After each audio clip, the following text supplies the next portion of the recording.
Million March అనే programme ముఖ్య ఉద్దేశం ఏంటి? మేము ముఖ్య డిమాండ్స్ ఏంటి?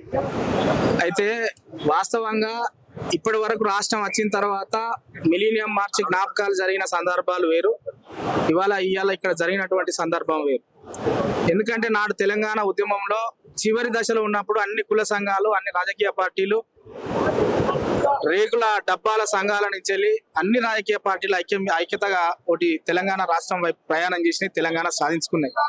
ఇప్పుడు కూడా తెలంగాణ ఉద్యమకారుల హక్కులు తుది దశకు చేరినాయి అని చెప్పి మేము అనుకుంటాను. ఎందుకంటే మేనిఫెస్టోలో పెట్టగలిగినాం, ప్రతి ఉద్యమకారు 250 గజాల భూమి, 25,000 పెన్షన్ ప్రభుత్వంతో చెప్పగలిగినాం.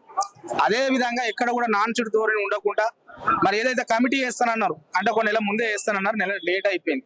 ఇప్పటికి కూడా ప్రభుత్వానికి ఒక సానుకూలమైన దృక్పథం ఉండాలి. ఉద్యమకారులకు ఏదైతే అవకాశాలు కల్పిస్తున్నారో ఆ చిత్తశుద్ధితోని ఇదే నెల కమిటీ ప్రకటించాలి, లేకపోతే మరి తెలంగాణ ఉద్యమకారుల నుంచి తీవ్ర నిరసన వ్యక్తం చేస్తామని చెప్పి కూడా ఉద్యమకారుల యాదిలో ఉద్యమ అమరవీరుల స్తూపం వద్ద ఇవాళ మేము ముక్తకంఠంతో చెప్తున్నటువంటి సందర్భం ఇది. మరి ఇప్పుడు రాహుల్ గాంధీ లాంటి వాళ్ళే అశోక్ నగర్ వచ్చి నిరుద్యోగులతో ముచ్చట పెట్టి ఛాయలు తాగి 2 లక్షల ఖాళీలు ఉన్నాయి, మేము ఉద్యోగాలు ఖచ్చితంగా ఇస్తాము అని చెప్పిన పరిస్థితి. అధికారం వచ్చి 2.5 సంవత్సరాలైనా ఇప్పటి వరకు వాళ్ళని పట్టించుకోలేదు. మరి మీది కూడా ఖచ్చితంగా పట్టించుకొని మీ హక్కులని, మీ బాధలని వాళ్ళు నెరవేరుస్తారని మీరు అనుకుంటున్నారా?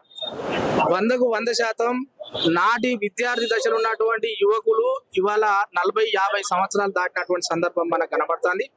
తెలంగాణ ఉద్యమకారులకు, తెలంగాణ విద్యార్థులకు ఈ గడ్డకు ఉద్యమాలు చేసిన కొత్త కాదు, ఉద్యమాలు నిర్మాణం చేసిన అంతకంటే పెద్ద విషయం కాదు.